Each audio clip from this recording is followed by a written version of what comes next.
বাসায় কিন্তু আমরা অনেক সময় অনেক বেশি করে সবজি যখন নিয়ে আসি তখন হচ্ছে একবার রান্না করলাম, পরের বেলা কিন্তু আর রান্না করা হয় না, 2-3 দিন হয়ে যায় তাও রান্না করা হয় না। তো নর্মাল ফ্রিজে রাখলে সেটা নষ্ট হয়ে যায়। তো আজকে হচ্ছে আমি দেখাবো কহি কিভাবে ডিপ ফ্রিজে 1 সপ্তাহ কি 15 দিনের জন্য হচ্ছে রেখে দিতে পারবেন, কোনো কিছু হবে না, একদম এভাবে করে রাখলে ফ্রেশই থাকে।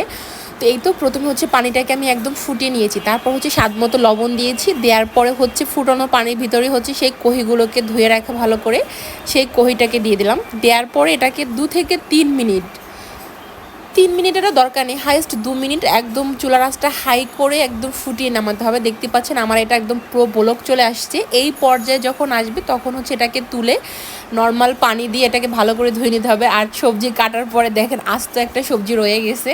তো এই তো এটাকে আমি একদম ঠান্ডা পানি দিয়ে ভালো করে ওয়াশ করেছি যাতে কোনো প্রকার গরম না থাকে, গরম থাকলে এটা আরও বেশি নরম হয়ে যাবে সিদ্ধ হয়ে, এর জন্য। তো এই তো